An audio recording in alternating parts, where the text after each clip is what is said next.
Good afternoon and good morning for everyone, the panelists and our international audiences from many countries all over the world.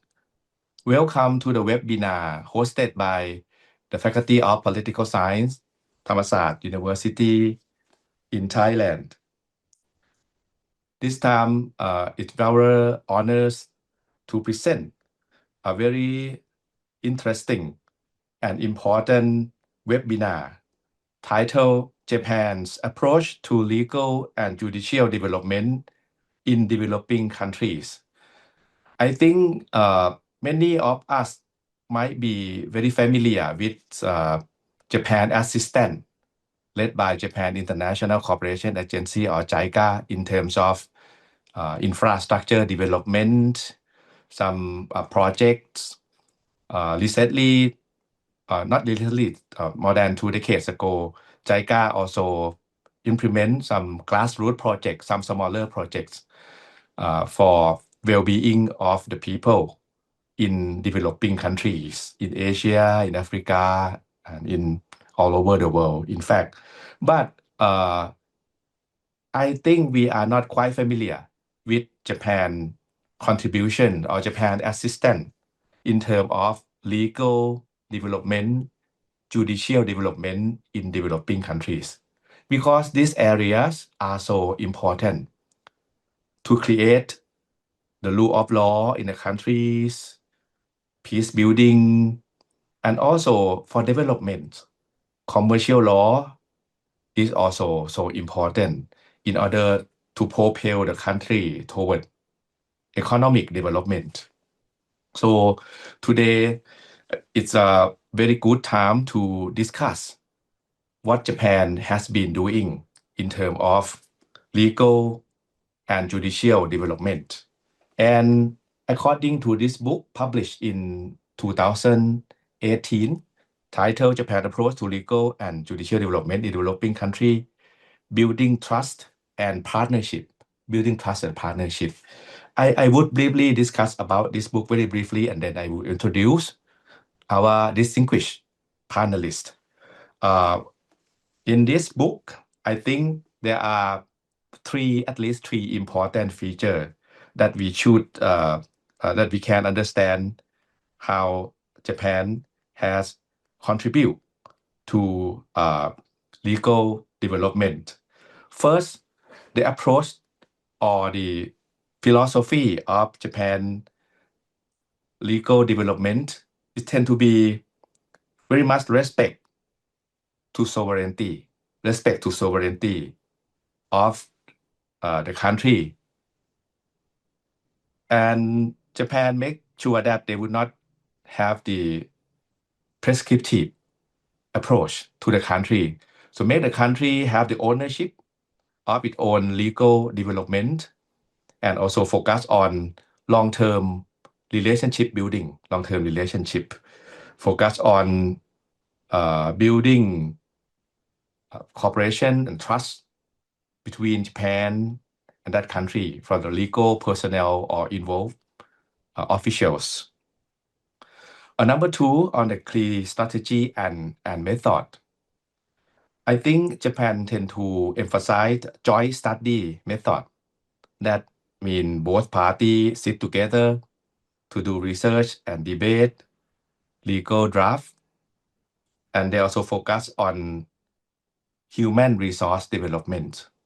For example, in the bar association, for the training institute for judges and related personnel in the justice procedures, and of course, Japanese expert would help in the drafting legal code, civil code, commercial code.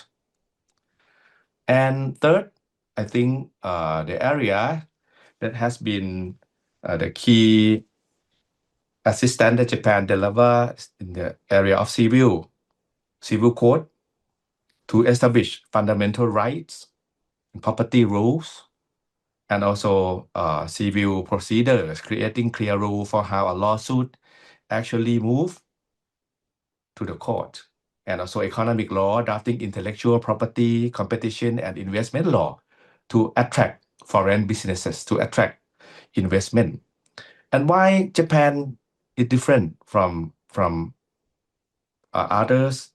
It can be the soft rule of law. We may say the soft rule of law that prioritize social harmony, administrative efficiency over adversarial litigation heavy style of the West.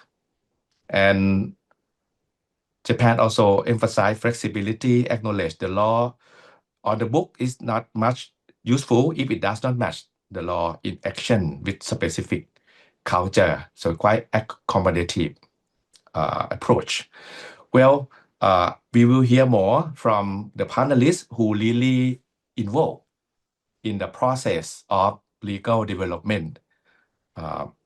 We have both Japanese advisor, Japanese who contributed a lot in many developing countries. We also have panelists from developing country that particularly involved in the legal development process.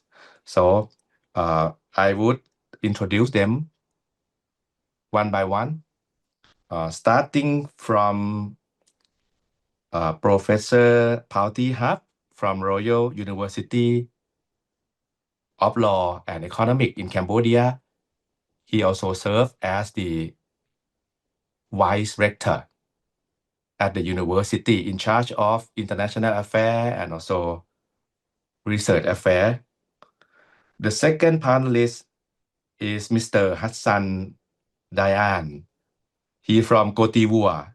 He served as the Secretary General of the National Human Rights Councils, and he also worked as the focal point for the Japan project for call center for legal advice, information service, the Japan project for information service in Côte d'Ivoire.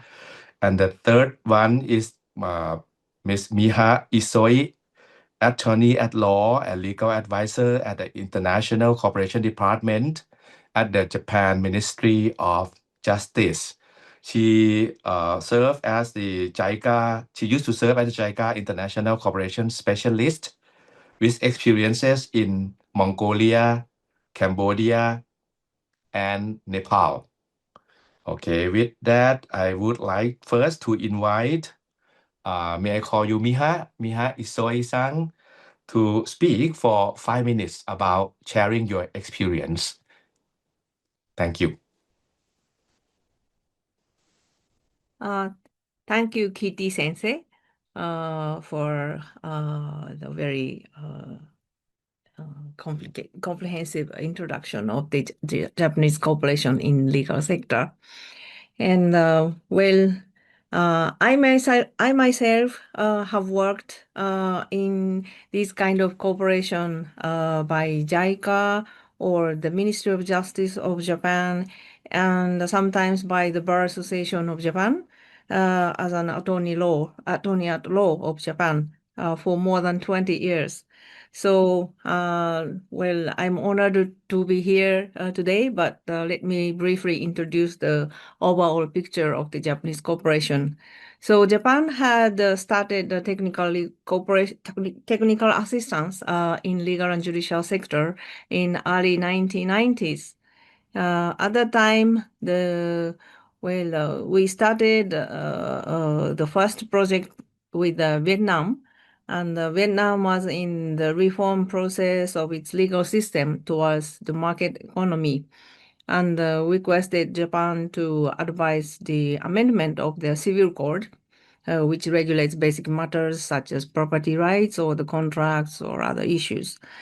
Then Japan or JICA started another project for Cambodia, the neighbor of Vietnam, and the Cambodia was in the process of reconstruction of the nation after the the whole system, including law, was destroyed under the Pol Pot regime.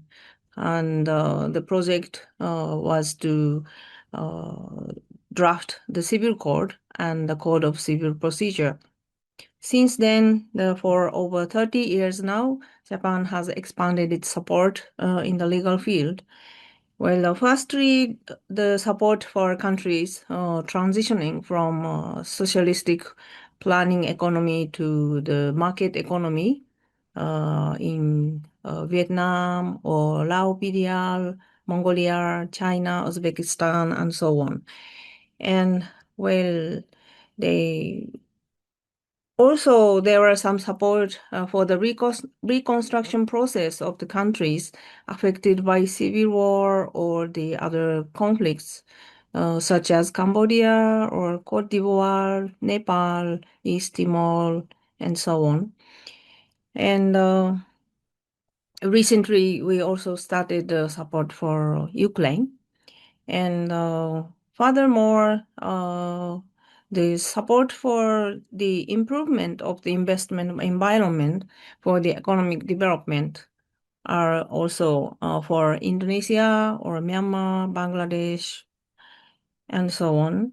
And from 2070 to 1718, the government adopted a policy of justice affairs diplomacy, and these cooperation expanded both the geographically or the area of focus has also expanded.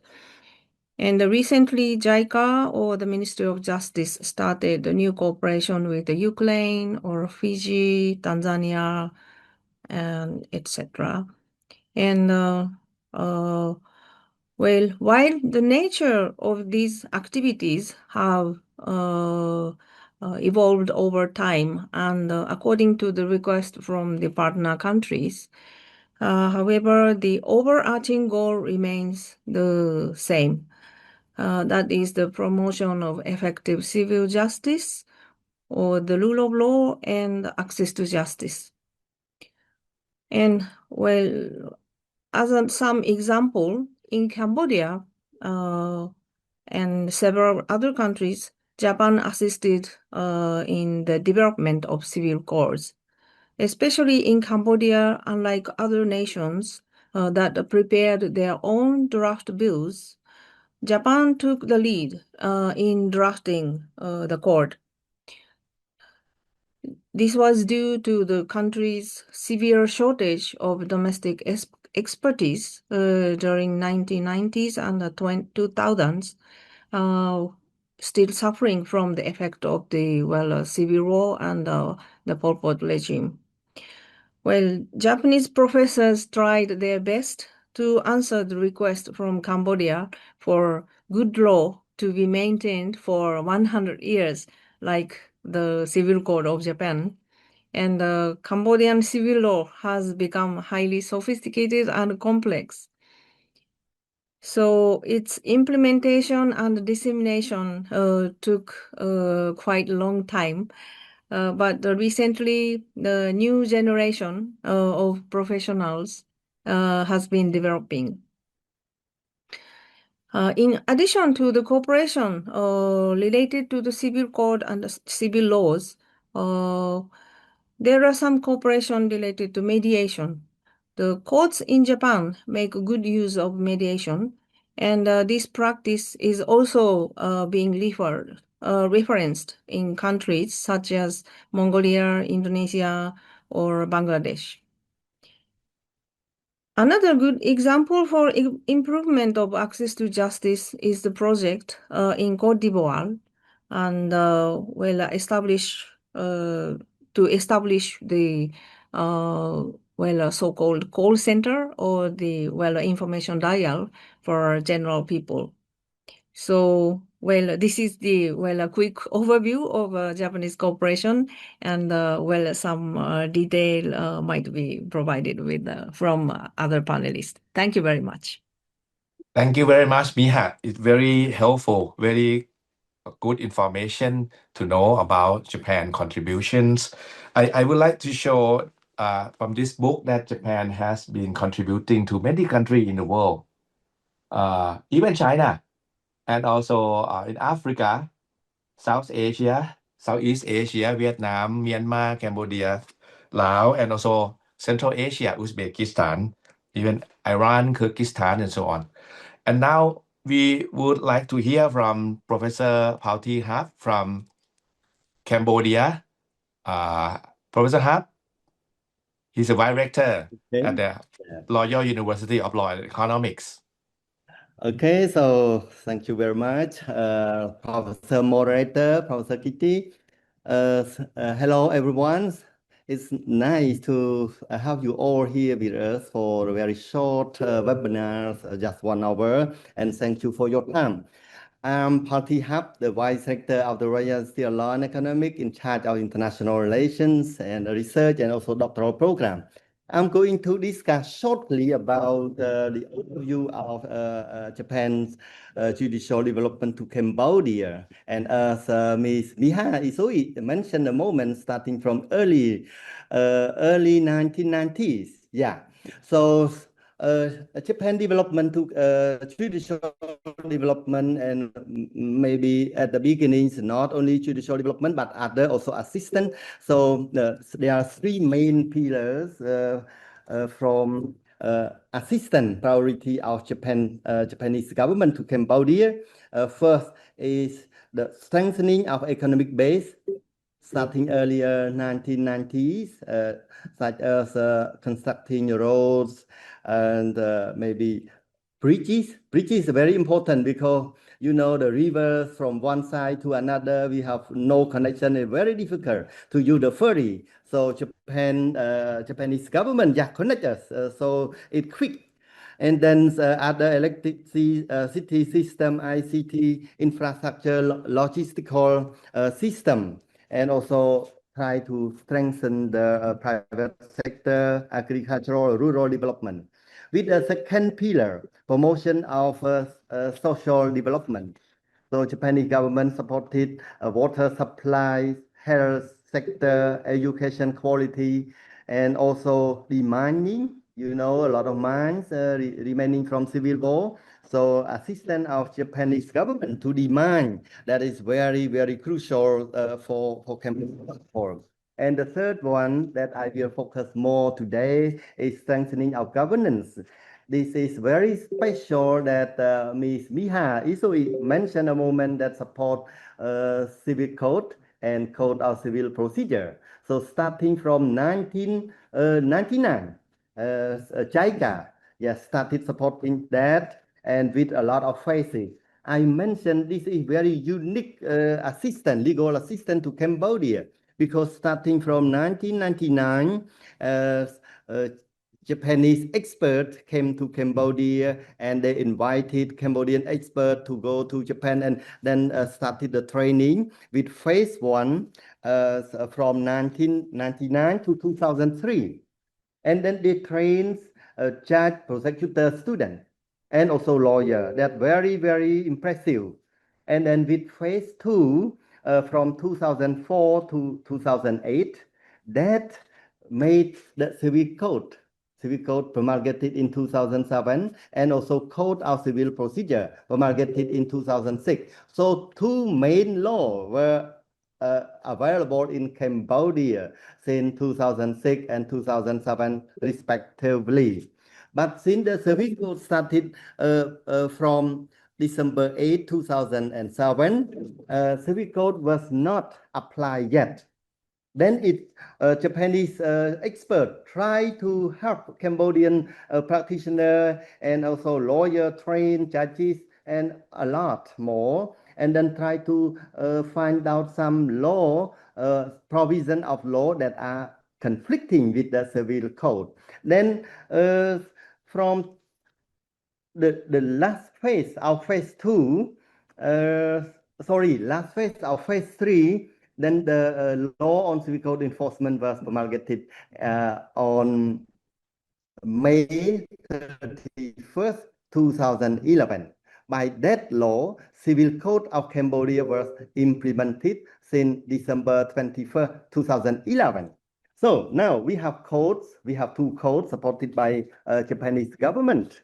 And then Japanese government, especially JICA, never left us alone. They continue to train judge, prosecutor, and lawyer. Because having wonderful code, I show you the code is a civil code. Having a wonderful code, not enough. But understanding the provision and applying the provision correctly, that is more important. Then JICA still continue with phase 4, starting from 2012, 2017, that rule royalty of law and economic was a member of a working group. Yeah. Then I was the chair of the working group member at that time. So we have learned a lot for 5 years. And then for phase 5 from 2017 to 2022, that the books here mentioned 2017, you know, phase 4 phase 5 just started. Then they made a different shape of assistant. So they train how to write the sample form of judgment. This is very important because sometimes the court judgment, the written of the judgment is different from one another and no rule and very difficult. Then JICA tried to train the judges and prosecutor and how to make the sample form of judgment. Then in phase 5, they included the rule as a member too. But from phase 6, from 2022 to 2027, that will be ended next year, and that's why I suggest Egi-san to update this book to be 2000, maybe second version of this book to up to date now. They leave rules members, yeah, because they focus mainly on the judgment, and then they focus on inviting judges, prosecutor, and lawyer to work as a member for this phase. Okay, I think I try to shorten my speech until this moment, so thank you very much. Thank you very much, Professor Huff. So we have heard from you a comprehensive assistance from Japan in many areas, especially in the legal aspect. And Japan has kept continuing supporting Cambodia in many ways, particularly in human capability building, human resource development. Okay, here we would like to hear from another part of the globe in Africa, Côte d'Ivoire, that Japan also has extended assistance in terms of legal development. And Hassan Diane is the Secretary General of the Human Rights Council of Côte d'Ivoire. So Hassan, you have the floor. Turn on microphone, please.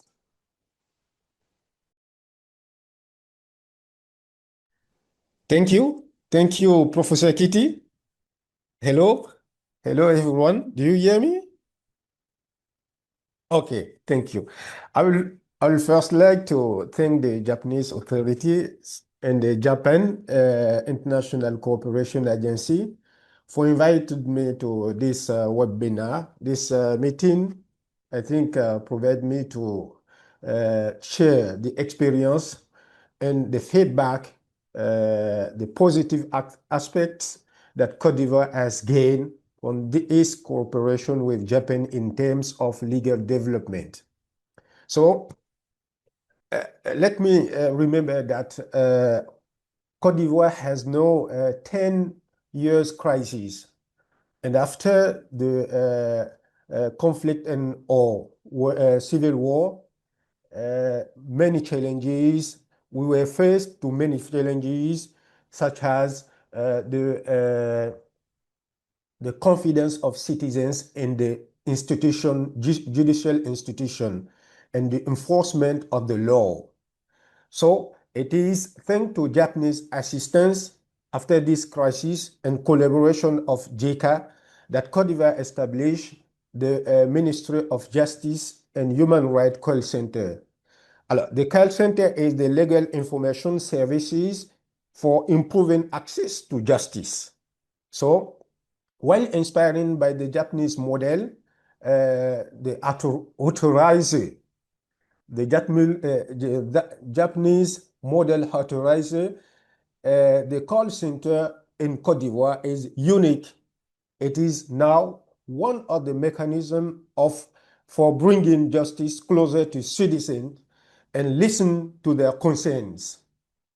From its creation in 2016 to November 13 to 2025, this center recorded 9,658 calls for legal assistance.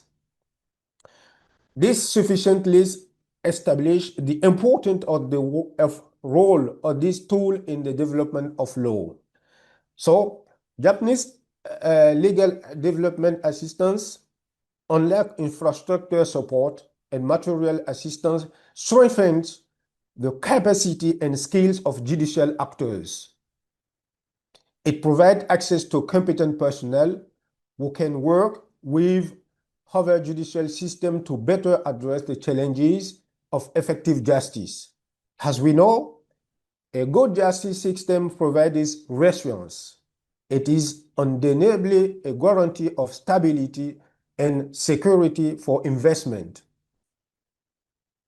What is commendable about Japanese cooperation is its immense respect for the social historical realities of the host country.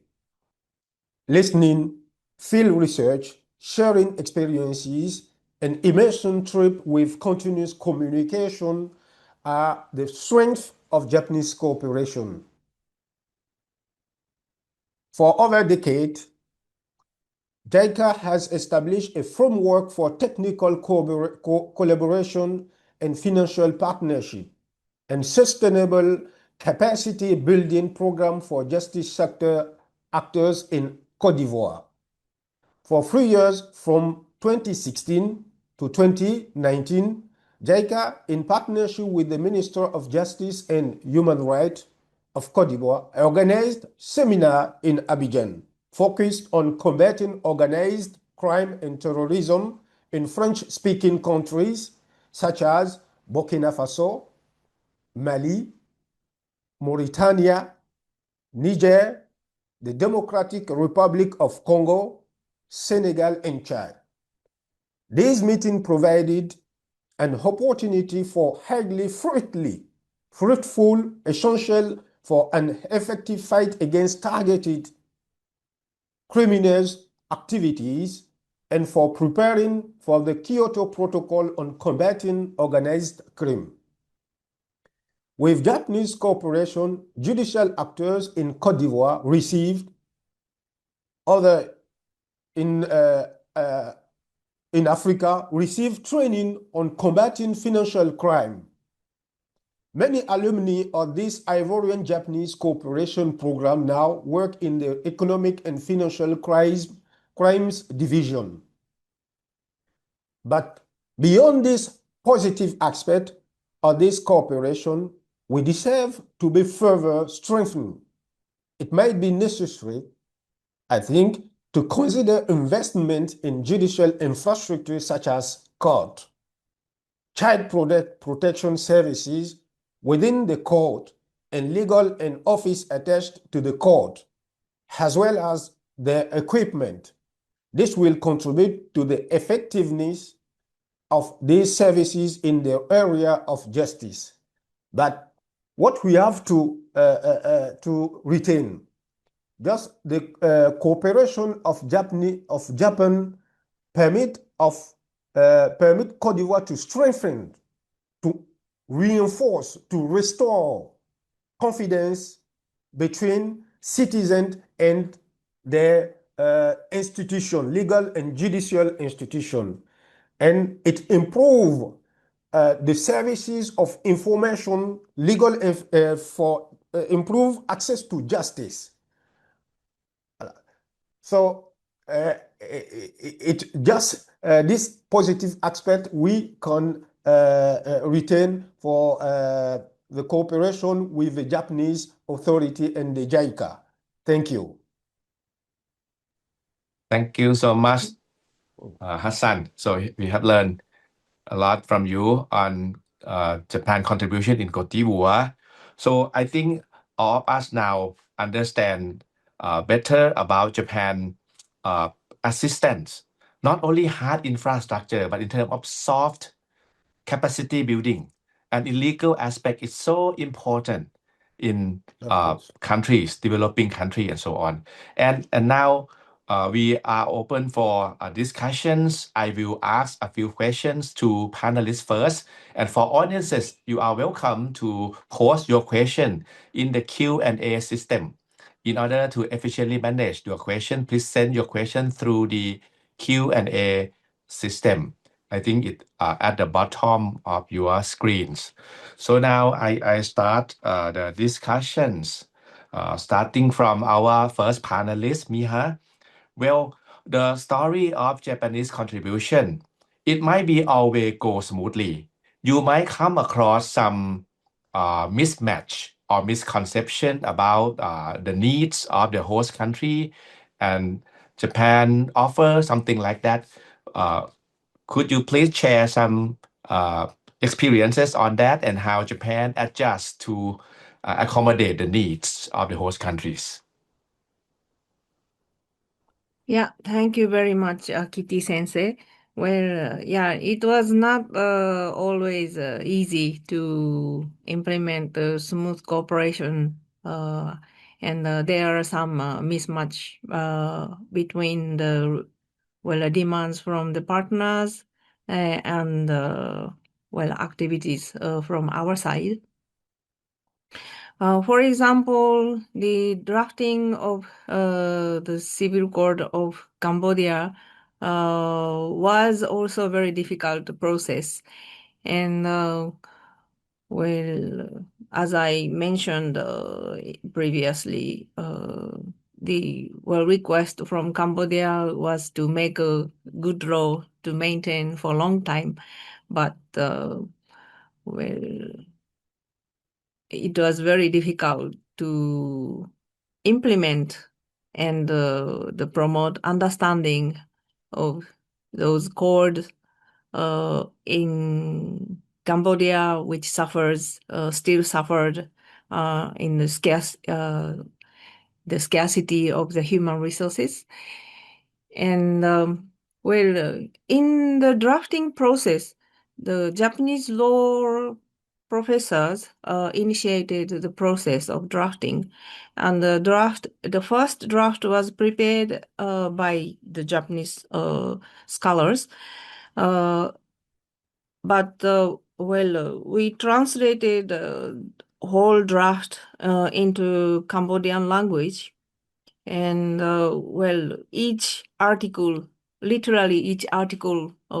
was reviewed together with the working group member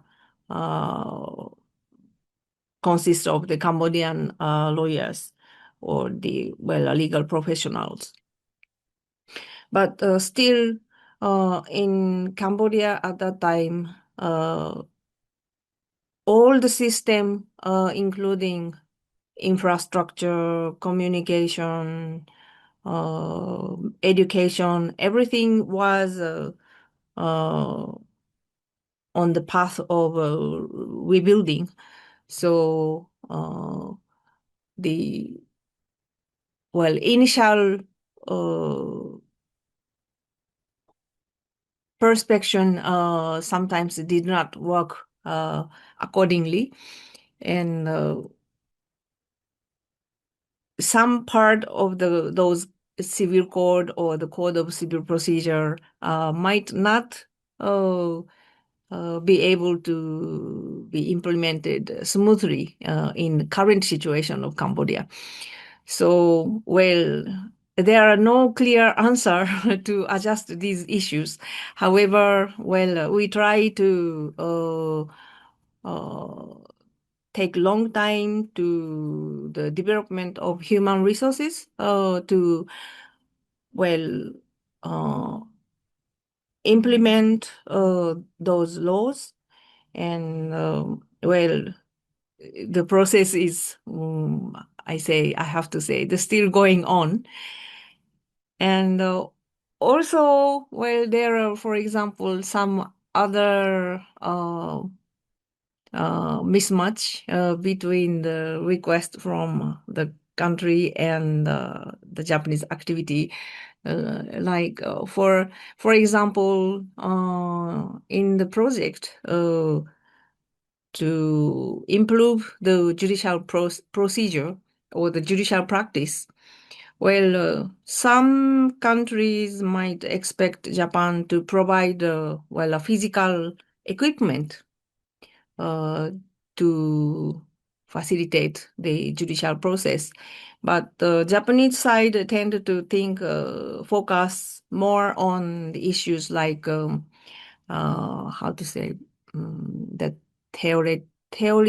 theoretical aspect of the judicial practice or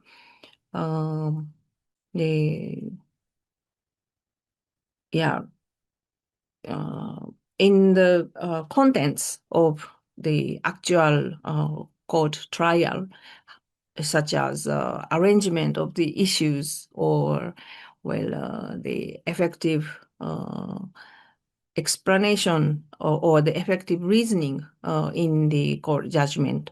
So, there are some mismatch of expectation from both sides sometimes. But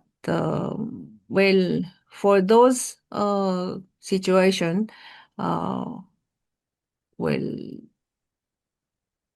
our colleague and I have tried to take time for discussion and introduction of the how the judicial process or the judicial practice is going on in Japan.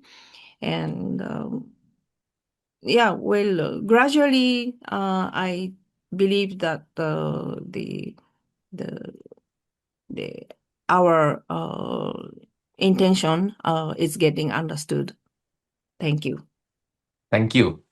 So I think in this case, Professor Hap may have something to share as well from your experience in Cambodia working with Japan, and also another questions, because Cambodia has been working with many donor institutions like the United Nations, Asian Development Bank, and so on, and also Western countries. You might want to share the differences comparing Japanese approach and other approaches like Western approaches or UN approaches. You may talk about the issue that I have just discussed with Miha first. Thank you.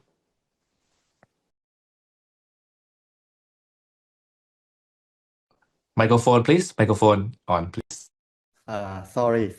So very good question. And let me take example of the support of the code. We have 4 code, Cambodian 4 code, Cambodian civil code and code of civil procedure, and Cambodian criminal code and code of criminal procedure. So we have 4 code right now, and 2 codes supported by Japanese assistant, and the other code by a French government assistant. Okay. So let me just take example of how the design of code, Cambodian civil code and code of civil procedures. I told you in my short introduction a moment ago that Japanese have draft the 2 civil code codes, and then after the code available, they still continue to teach, to instruct. It means how the provisions are understood and very unique. You know, civil code is very complex law, very difficult law. If we do not understand correctly, judges could not decide the case very well, and then it gives very sadness to the citizen. Then, therefore, Japanese legal assistants are very useful for Cambodian people in general, because they try to continue to train judges, prosecutor, and lawyer in order to understand the provisions of the code correctly, and also how to write the judgment the judgment is very important. So the acceptable judgment that need more time, to learn. Therefore, current phase 6.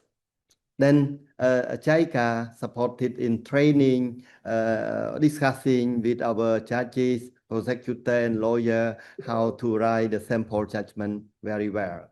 And I feel that this is very unique because after the code available, for example, we have the code, we have a good law, but if the practitioner do not understand words, and then the law mean nothing to our people. This gave us a very good understanding because of Japanese legal assistance to Cambodia. Is it clear? And of course, as Ms. Miha also said a moment, we still keep more time to learn because there are, people in order to train them to understand and to apply correctly. Sometimes we need time, to do that. And Okay, thank you. Thank you, Yeah, Professor and- Huff. Can you yeah. also share your experience on another question? How Japan approaches to legal development differ from those from the United Nations, ADB, or from Western? That's very good. Before Cambodia entered into WTO in 2004, WTO, we have to be member that, and before becoming the member of WTO, then they need mandatory law, some compulsory law. Therefore, we received the assistance from Western countries. Then they have draft the law. That's it. Yeah. When the law available and we entered into the WTO, then how to understand the provision correctly, it depends on our judges, prosecutor, and lawyer, and professor. So I think there are no complementary to all laws supported by other Western countries in detail. They give us to read and to understand by ourselves. This is the main difference I can see. Thanks so much. Very clear. And then Hassan. And I can share the question with here's maybe Hansel's one box stars asked about what makes country such as Cambodia turn to Japan for judicial development, and then how both parties ensure that Japan input is sufficiently adopted. This one, that we need the code, and then if the country can support our code, then we accept. And this is a very good hand from Japanese government. They offer their hand to support us. Then we have things, so there are not much change. Then we accept the assistance from Japanese legal assistance. Then, by that, some law, some provision need to be amended. And the Ministry of Justice currently is under discussion of amending some provision in order to be in line with the real culture and practice. Thank you. Okay, thank you for your answer to the related question. And then let's turn to Hassan. Hassan, Africa is so far or have some different culture from Japan. And do you think the initiative that Japan advanced in Côte d'Ivoire is culture matter, how cultural elements feature in the cooperation, and how can Japanese assistance be extended to other African countries? Thank you. As you remember, Côte d'Ivoire is a lesser known country to Japanese people, as it is distant from Japan geographically and culturally. And it's also not a common tourist destination for Japanese.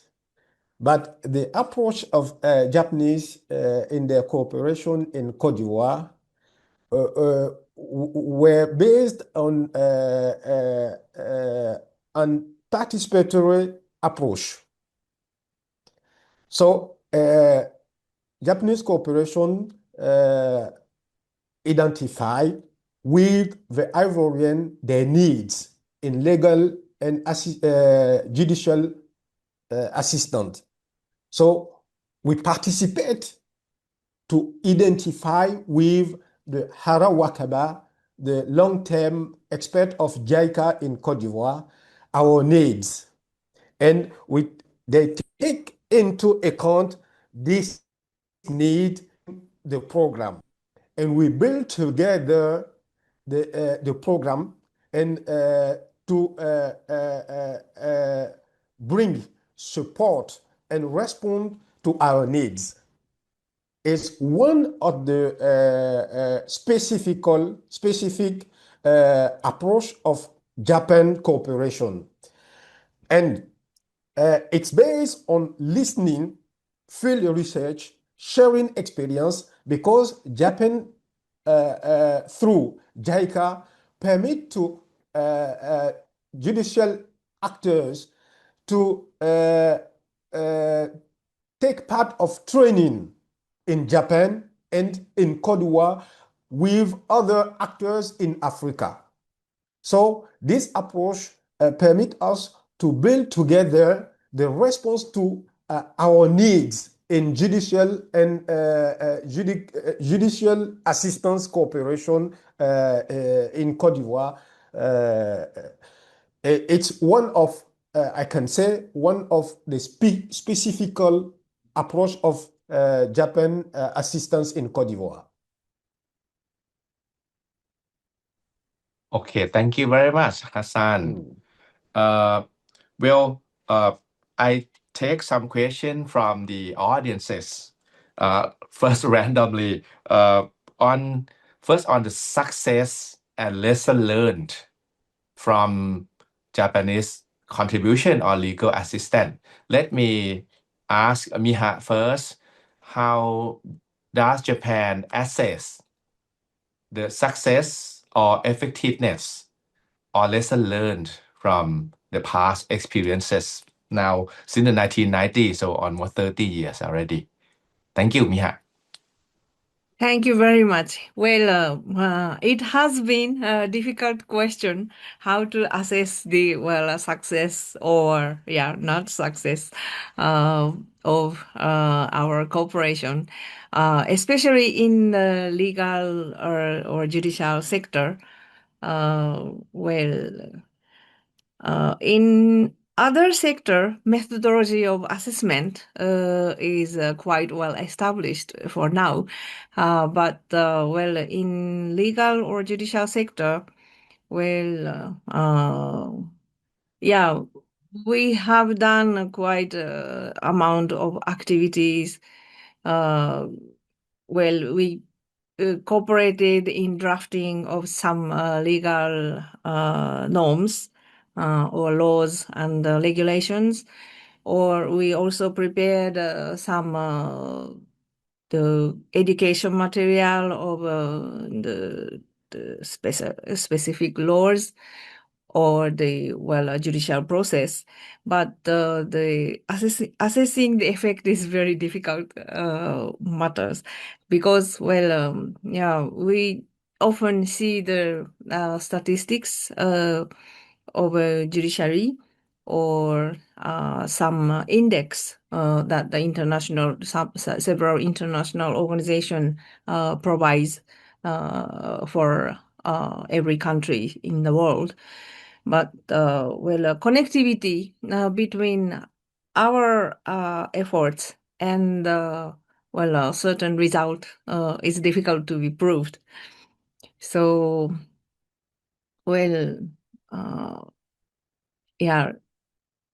it has been a difficult question for us for a long time, but we try to evaluate or assess the result of our cooperation by some stories of finding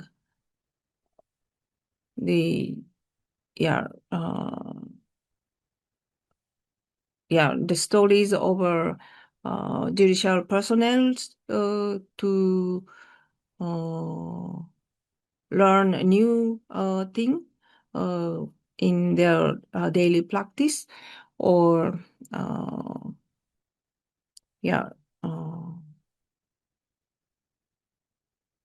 the improvement of question and answers in the for example, the dissemination seminars. And apparently the quality or the quality of discussion in those seminars have improved a lot. And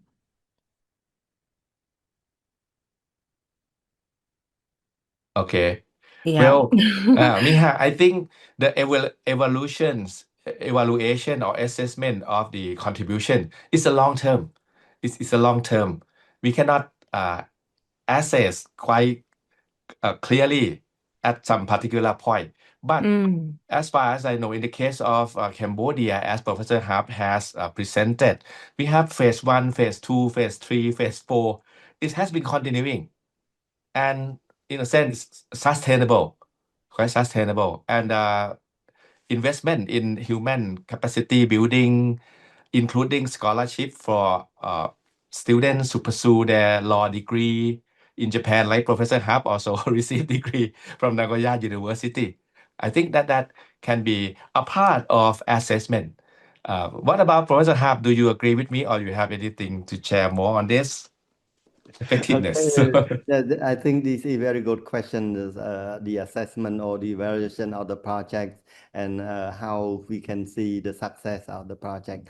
I think if the codes are available in Cambodia and Cambodian judges, prosecutor, understand it correctly and then give the judgment that give to the party, the disputing party, and then they accept to the judgment. This is the success of the judicial development of Japan, I think. You think so? And of course, there are many things to discuss because for scholarship, that's a very, what we can say, a good impact to the society because the scholar right now holds a position in the government and also at the private sector. That is a very, very big impact of Japanese assistance to education, human capital, and also judicial development.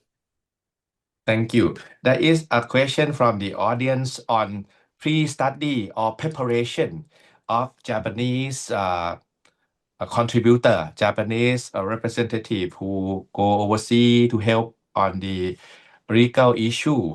So let me ask Hassan, do you see that Japanese have studied before? They're very adjustable to the environment, the culture, or what do you see on that?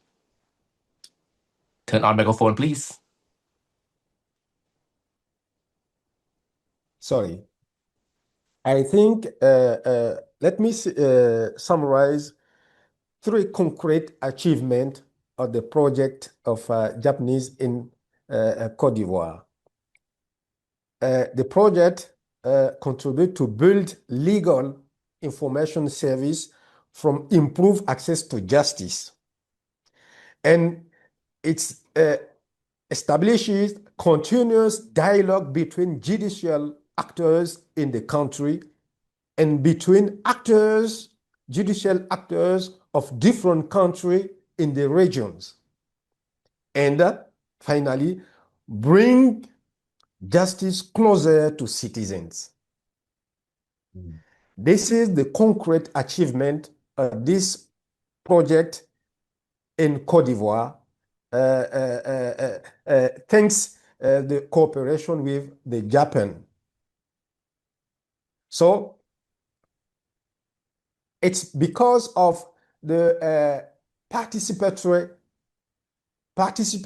approach, methodology of the expert of JICA, Hara Wakaba. She adopts a good methodology to involve all actors in the project, to listen all actors in the project, and to permit all actors to contribute for attaining the result. This is very important to relate.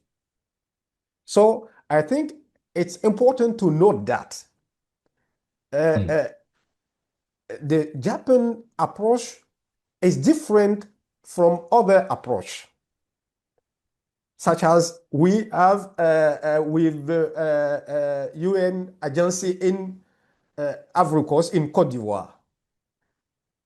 It's I think the achievement we have attained with the project is thanks the methodology of the JICA and its expert Hara Wakaba. Okay. Okay. Thank you so much. It's quite clear. And last question here from the audience on TICAD, Japan Tokyo International Conference or Africa Corporations.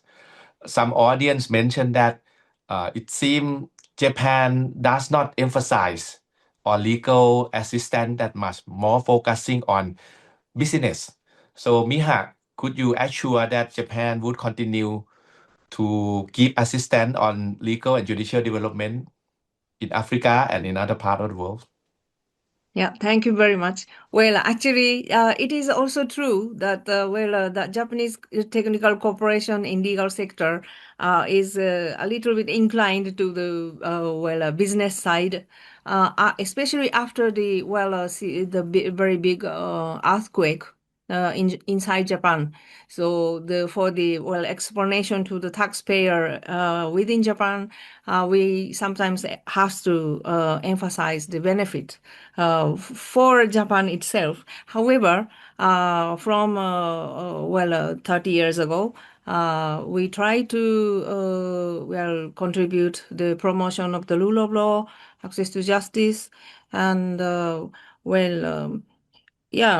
for African nations, now we are expanding the cooperation under the policy of justice affair diplomacy as well. And some examples are in some multinational training on access to justice, or the correctional the improvement of the correction of young generation in Kenya, or in Tanzania also we are going to start some cooperation to improve the judicial practice. That's Thank great you. to hear. Thank you. And I'm afraid we are running out of time. I may have to conclude our webinar. I think we have learned from the three distinguished panelists on Japan's approaches and Japan contribution in the legal and judicial development. What struck me, there seem to be three areas that Japan contributed very significantly. First, establishing rule or law. Depending on the situation of the country, Japan might help drafting or even draft if the country lack of personnel.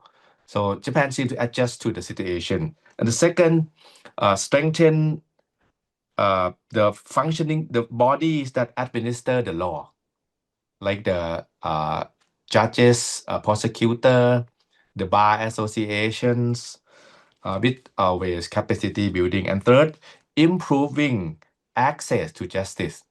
This is very clear from the Côte d'Ivoire case that people now can more get access to the legal knowledge and justice system. Okay, And again, Japan does not contribute only hard infrastructure, but in soft system, legal system. That is a great contribution that Japan made, particularly with the participatory, I use Hassan word, participatory approach, and try to work together with the host country, not impose from top down, but working together for a long-term relationship. So I believe that the 30 years experiences of Japan can be extended, can be applied more broadly in other countries. But that doesn't mean that Japan will stop short of the infrastructure contribution. I think Japan also active on quality infrastructure and so on. So with that note, I thanks our the distinguished panelists so much. Thank you for the audiences to spending your time with us today. So hope to see you again next time. Thank you on behalf of the Faculty of Political Science, ธรรมศาสตร์ University in Thailand. Thank you very much.